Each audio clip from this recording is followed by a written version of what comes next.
S ಇಲ್ಲಿ ಗಮನಿಸಬಹುದು KGF ಸಿನಿಮಾದಲ್ಲಿ 150 ಕೋಟಿ ಕಲೆಕ್ಷನ್ ಆಗಿದೆ. ಇದು ಸ್ಯಾಂಡಲ್ವುಡ್ ನಲ್ಲಿ ಒಂದು ರೀತಿಯಲ್ಲಿ ದಾಖಲೆ ಅಂತ ಕೂಡ ಹೇಳಲಾಗ್ತಾ ಇತ್ತು. ಈಗ ಇದರ ಬೆನ್ನಲ್ಲೇ ಐಟಿ ಅಧಿಕಾರಿಗಳು ದಾಳಿ ಮಾಡಿದ್ದಾರೆ. 150 ಕೋಟಿ ಕಲೆಕ್ಷನ್ ಬಗ್ಗೆ ಕೊಟ್ಟಿರುವಂತಹ ಲೆಕ್ಕ ನಮ್ಮದಲ್ಲ, ಅದು ಕೇವಲ ಸಿನಿಮಾ ವಿಶ್ಲೇಷಕರ ಲೆಕ್ಕವಷ್ಟೇ ಅಂತ ಹೇಳಿ ಇದೀಗ ನಿರ್ಮಾಪಕ ವಿಜಯ್ ಕಿರ್ಗಂದೂರ್ ಅವರು ಹೇಳಿಕೊಂಡಿದ್ದಾರೆ. ಐಟಿ ಅಧಿಕಾರಿಗಳಿಗೆ ಕೆಜಿಎಫ್ ನಿರ್ಮಾಪಕ ವಿಜಯ್ ಕಿರ್ಗಂದೂರು ಈ ರೀತಿಯ ಉತ್ತರವನ್ನ ಕೊಟ್ಟಿದ್ದಾರೆ. 150 ಕೋಟಿ ರೂಪಾಯಿ ಕಲೆಕ್ಷನ್ ಮಾಡಿದ್ದ ಕೆಜಿಎಫ್ಗೆ ಒಂದು ರೀತಿಯಲ್ಲಿ ಇದು ಬಿಗ್ ಶಾಕ್ ಅಂತಾನೆ ಹೇಳ್ಬೋದು. 150 ಕೋಟಿ ರೂಪಾಯಿ ಕಲೆಕ್ಷನ್ ಮಾಡಿತು.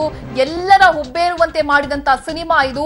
ಅಡ್ವಾನ್ಸ್ ಟ್ಯಾಕ್ಸ್ ಕಟ್ಟುವಂತೆ ನಿರ್ಮಾಪಕ ವಿಜಯ್ ಕಿರ್ಗಂದೂರ್ಗೆ ಕೇಳಿದಂತ ಸಂದರ್ಭದಲ್ಲಿ ಅವರು ಒಂದು ರಿಯಾಕ್ಟ್ ಮಾಡ್ತಾರೆ. ಏನಪ್ಪಾ ಅಂತ ಹೇಳಿದ್ರೆ, ಇದು ನಮ್ಮ ಲೆಕ್ಕವಲ್ಲ, ಇದು ಸಿನಿಮಾ ವಿಶ್ಲೇಷಕರು ಈ ಒಂದು ಲೆಕ್ಕಾಚಾರ ಹಾಕೊಂಡಿದ್ದಾರೆ ಅಂತ ಹೇಳ್ಬಿಟ್ಟು ಈಗ ವಿಜಯ್ ಕಿರ್ಗಂದೂರ್ ಅವರು ಐಟಿ ಅಧಿಕಾರಿಗಳಿಗೆ ಉತ್ತರವನ್ನ ಕೊಟ್ಟಿದ್ದಾರೆ. ಮತ್ತೊಂದು ಕಡೆ ಯಶ್ ಕೂಡ ಕೆಜಿಎಫ್ ಸಿನಿಮಾದ ವ್ಯವಹಾರಗಳ ಬಗ್ಗೆ ಐಟಿ ಅಧಿಕಾರಿಗಳು ಪ್ರಶ್ನೆಯನ್ನ ಕೇಳಿದಂತ ಸಂದರ್ಭದಲ್ಲಿ ಅವರು ಕೂಡ ಆ ಒಂದು ವ್ಯವಹಾರಗಳ ಬಗ್ಗೆ ರಿಯಾಕ್ಟ್ ಮಾಡಿಲ್ಲ. ನನಗೆ ಅದ್ರ ಬಗ್ಗೆ ಏನು ಗೊತ್ತಿಲ್ಲ, ಅದೆಲ್ಲವೂ ಕೂಡ ನಿರ್ಮಾಪಕರ ಅಂಡರ್ ಇರೋದು, ನಾನು ಹೋಗಿ ಆಕ್ಟ್ ಮಾಡಿ ಬಂದಿದ್ದೀನಿ ಅಷ್ಟೇ ಅಂತ ಹೇಳಿ ಅವರು ಕೂಡ ಉತ್ತರವನ್ನ ಕೊಟ್ಟಿರುವಂತದ್ದು.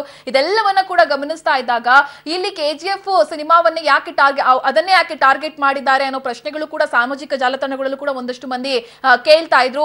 ಈಗ ಈ ವಿಚಾರಕ್ಕೆ ಸಂಬಂಧಪಟ್ಟಂತೆ ಐಟಿ ಅಧಿಕಾರಿಗಳು ಕೂಡ ಸಾಕಷ್ಟು ಪ್ರಶ್ನೆಗಳನ್ನ ಕೇಳ್ತಾನೆ ಇದ್ದಾರೆ.